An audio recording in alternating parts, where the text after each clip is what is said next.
What's going on, Wolfpack? Time for another wolfofbricks.com update. I am Jim, and of course, this is where we talk about Lego investing and reselling. Before we do get started, I would like to humbly ask you to like and subscribe to this video.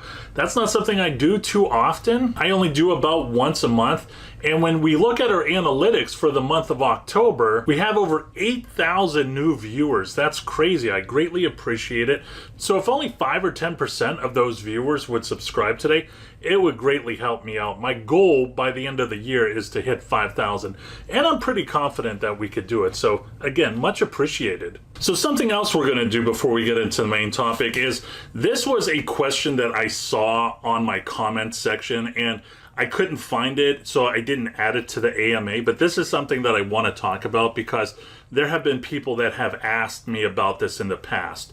So that Ford F-150 Raptor, right, whenever I was super excited doing jumping jacks, and I purchased it for $50. A lot, not a lot, but I saw some people where they were like, hey, how come you didn't do Rackatoon?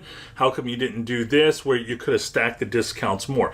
And I wanted to address it, right? Because I want to try and be, you know, some sort of model for how people buy things, right? So for the Raptor, I specifically did not go ahead and do any type of Rackatoon and other things like that. The reason why that was because I had no idea how long that stock was going to be available, right?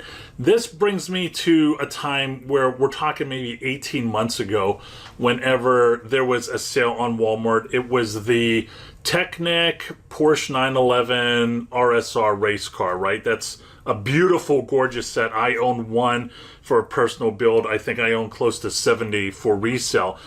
And I just went all in. It was a great deal. I didn't think about it. I just went all in, and inventory just dried up like that, right? And when after the inventory dried up, there was this guy, and I've talked to him in the past, and he said, man, that inventory went out quick, right? I saw the alert on my phone. I decided to set it to turn on my laptop. I got my credit card ready. I signed into Rackatoon. I was doing A, B, C, and D, and the next thing you know, I tried to purchase my first set, and it dried up. That's what I wanted to avoid, right? So I was able to get that set for 50% off, which is not bad. But in addition to that, I did accumulate enough credit card points where I was saving about $5 for each set too. So you're talking about $45 for a set that usually retails for $100. I could have done something with Rackatoon, but because that was such a good deal, I just went straight in for it, right? I didn't want to risk not having that inventory available to purchase because I was taking extra time to do other things. So just wanted to answer that question. So shelf life, right? How long do we have sets on the shelf? Well, so for me, I like to hold on to a set no more than 12 to 18 months, right?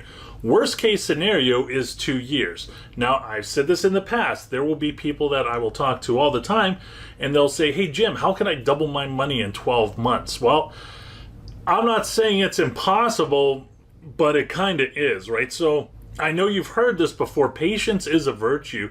And when you look back, 5, 6, 7 years on your Lego investing and reselling journey, I mean, you'll say to yourself, it was more than 12 months, but in the end, it was well worth it. I doubled or even tripled the money that I had at the very beginning. So in the end, it does all work out. Now, I am going to mention this one thing. There's a lot of Patreon members out there that have been talking to me about the recession, and I think, towards the end of the month, I might be doing a bonus Patreon video talking about the recession, right? But there's a good chance that there may be collateral damage during the recession. Well, what does collateral damage look like for resellers, Jim? Well, so I just said I dump sets whenever it's at the 2-year mark. There may be a case, I'm just saying, I don't know, where I'll be like, okay, I see we're going into a recession, and this one time I will go ahead and I will maybe hold it a 3rd year, right? So I really haven't done that yet. There's only one set I've really done that to,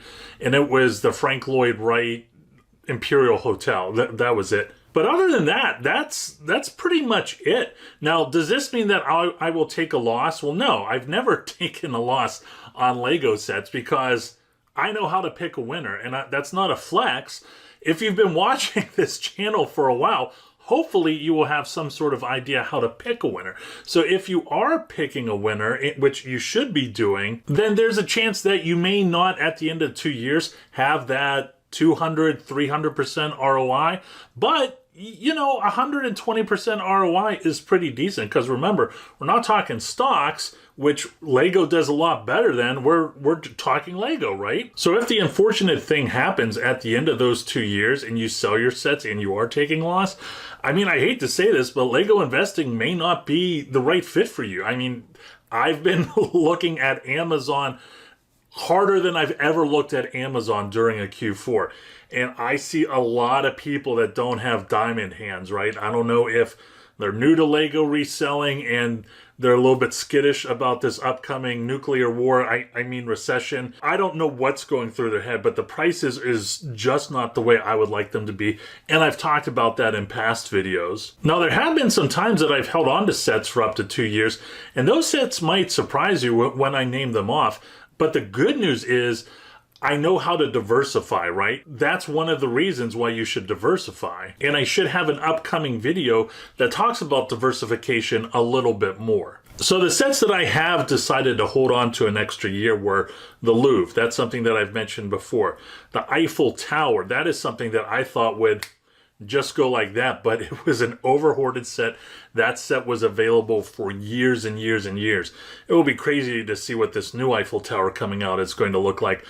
I don't want to say I'm not a fan, but I love the small architecture Taj Mahal.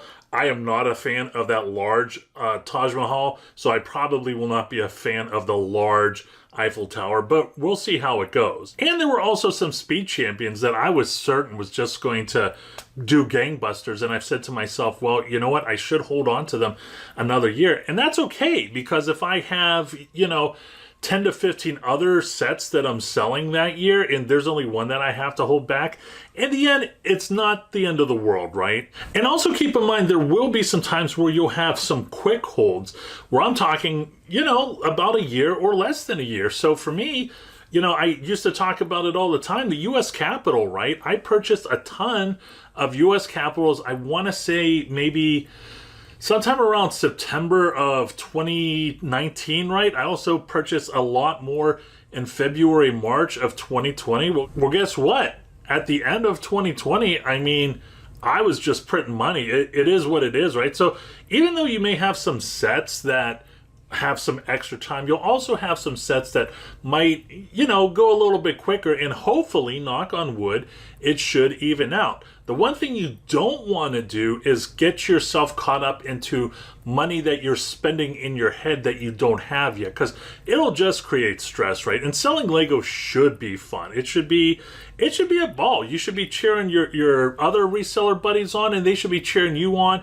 And, you know, it's just all good stuff and good fun. So that's it. Not too long of a video. I hope I was able to answer some of the questions when it comes to hold times. And if you have any more questions about hold times that I may not have answered, feel free to drop it into the comment section, and I'll be happy to take a look at them.